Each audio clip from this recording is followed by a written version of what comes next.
Welcome back, everyone. In this video, we're going to explore some early implementations and conceptualizations of hypertext systems.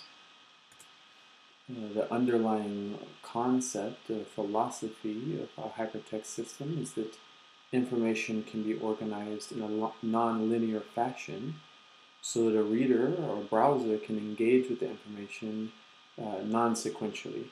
So instead of reading a book from cover to cover or a page from top to bottom, the reader can explore from link to link uh, the whole network of information. These links can be created randomly or with other specific organizing principle in mind. One of the early pioneers of hypertext system was Ted Nelson, who founded Xanadu Research. Um, he developed the first computer hypertext project in 1960. Um, in 1974, he wrote a book called Computer Lib, in which he explores and shares some of his ideas about computers as a liberating force. This book was very influential in the hypertext world and had a tremendous influence on many of the early pioneers of the field. He was critical of the web when it came out for several reasons. Specifically, among them was the fact that there was no way to compensate authors for their work. He was an author, and he felt that the web would lead to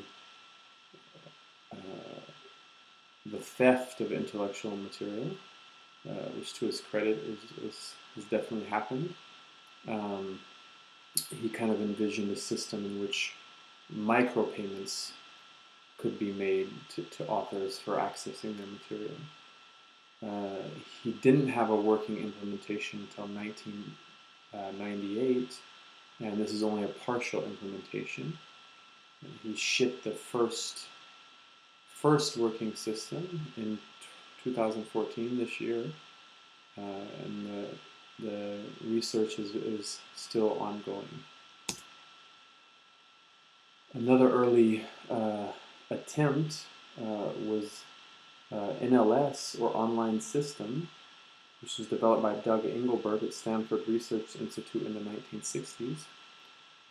This was the first working computer system to employ hypertext links and several other technologies that we still use today, such as the mouse, raster scan video monitors, screen windowing.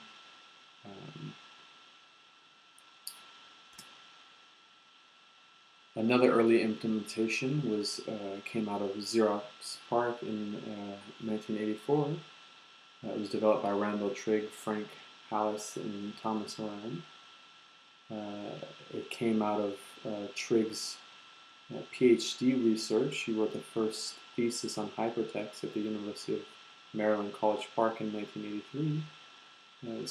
The tool was called note cards, and the idea is that there were these little digital cards that contained text, graphics, or image, and they could be connected through a network of links.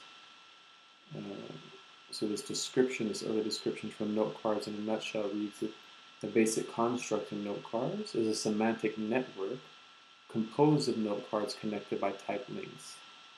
Each note card contains an arbitrary amount of information embodied in text, graphics, images, or some other editable substance. Links are used to represent binary connections between the cards.